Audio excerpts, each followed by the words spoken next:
Good morning, children. Now here is history lesson number 3, the Delhi Sultans. So let us continue, children, here. And before that, let us recall what we have learned earlier in our class. We have learnt about and discussed about the administration and consolidation under the Khalji and Tughluqs.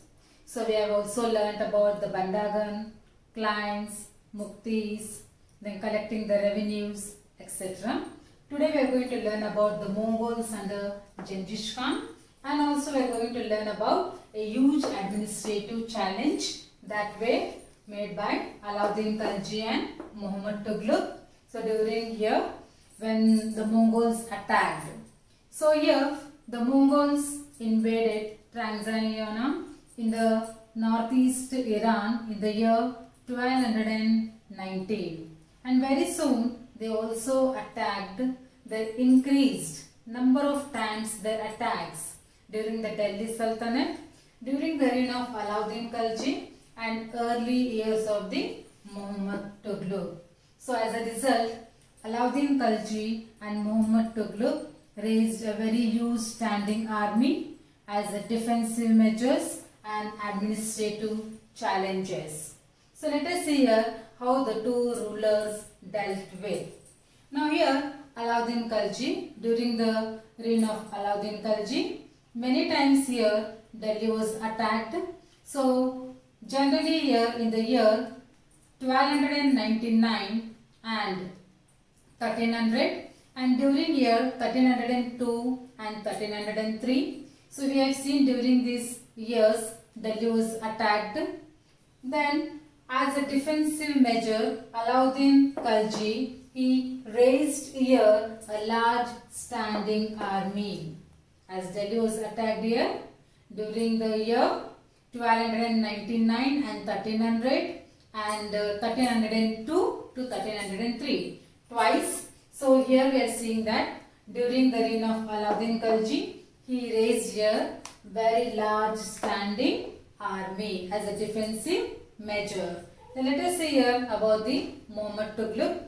During the early years of the Muhammad Tughluq, he also raised a large army. He was very confident about his resources, about his army. Then the Mongols were defeated, and he was also confident about his very large army that faced here the Mongols. Then here for his soldiers, Alauddin Khalji, he constructed a new garrison town, and Muhammad Tughluq, instead of constructing a new garrison town for his soldiers, he emptied the residents from Delhi Yakuna, and the residents were sent to Daulatabad, a new capital in the south. And here in Delhi Yakuna, the soldiers were made to garrison. So this is the difference. The next year, to feed the soldiers from the Ganga Yamuna belt, whatever the peasants has produced, 50% of tax was collected from the produce. That means the peasants have to pay here 50% whatever they have produced.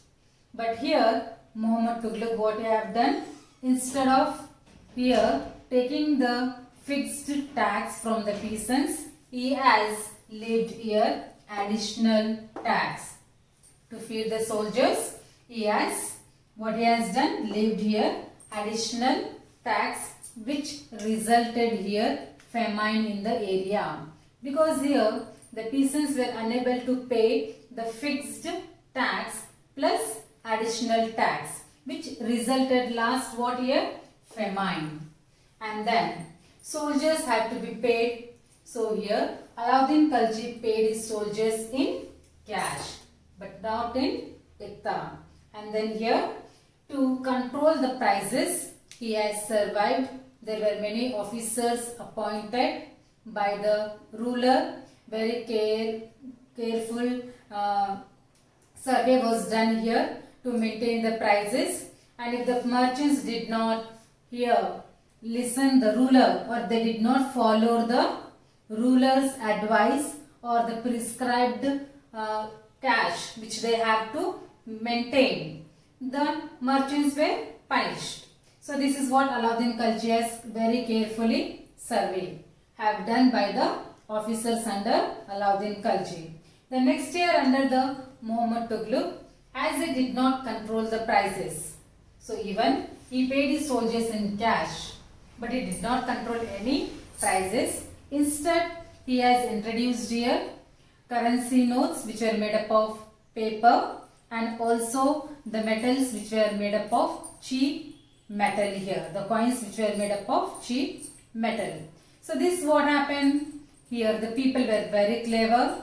So they did not use their own gold and silver coins to pay the revenue. They saved their own coins, gold and silver coins, and used here cheap currency notes and metal coins and paid revenue to the rulers. Here, Alauddin Khalji's administrative measures were considered as very successful. The chroniclers praised during his region here. This is because he has controlled here prices and also the supply of goods to the market and collection of taxes which was fixed here. This led him here his administrative measures very successful. But here under Muhammad Tughluq here his administrative measures were failure because he did not control the prices. Additional tax was collected. Moreover, to invade Transonia, that was disbanded. A huge army was disaster here, and then here the tax which was collected from the lands or the region between Ganga and Yamuna led here widespread rebellion because the peasants were unable to pay here taxes. This resulted what here? Famine, and moreover there were rebellion. So this led what here? Administrative measures were considered as failure. But unlike here, Alauddin Khalji's measures, Muhammad Tughluq's measures, military measures were offensive against Mongols.